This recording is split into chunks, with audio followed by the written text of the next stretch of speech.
Pencuri ulung itu baru saja pulang ke rumah dan mendapati ada tanda-tanda bahwa ada orang yang masuk ke rumahnya.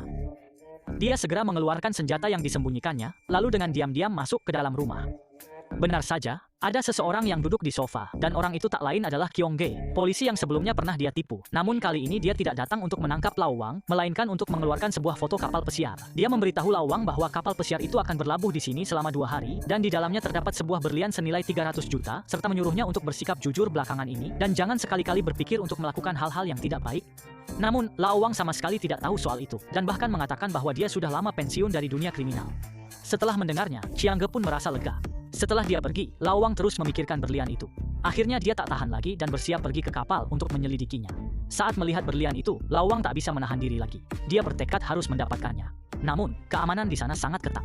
Tidak hanya dijaga 24 jam sehari, tetapi juga dipenuhi kamera pengawas dan sensor inframerah di sekelilingnya. Sehingga, mencuri berlian itu sama sekali bukan hal yang mudah. Namun, Wang adalah pencuri ulung. Malam itu, dia kembali naik ke kapal pesiar, menyamar sebagai petugas kebersihan, membobol pintu ruang arsip, dan memotret denah kapal pesiar. Namun, saat dia hendak pergi, dia ketahuan oleh polisi wanita bernama Hei Mei. Saat itu, Chiang-ge juga tiba di sana, dan tanpa sengaja malah membantu Lau Wang. Kemudian, Lau Wang turun ke darat melalui tali baja dan berhasil lolos dari penangkapan. Hal ini membuat Chiang-ge sangat marah.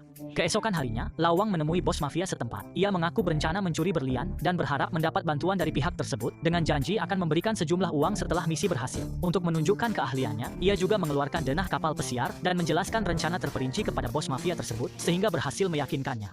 Namun, sejak kakak Chiang menemukan Wang pada malam itu, ia terus mengikutinya tanpa henti. Keduanya makan dan minum bersama. Bahkan saat tidur pun Wang tidak dibiarkan sendirian. Hal ini membuat Wang sangat kesal. Untuk menyingkirkan masalah ini, ia mengusulkan untuk mencari harta karun di dasar laut. Chiang-ge dengan senang hati menyetujuinya, dan yang ikut serta adalah Hei Mei serta pacar Lau Wang, Xiao Mei. Tak lama kemudian, keempat orang itu tiba di bawah air. Mereka menemukan sebuah kapal karam di dekat sana. Lau Wang menyelinap masuk ke dalam kabin kapal saat mereka tidak memperhatikan, lalu digantikan oleh anak buah yang telah diatur sebelumnya oleh Hei Lauda. Lagi pula, di sini gelap gulita, jadi tidak ada yang tahu bahwa orangnya sudah diganti.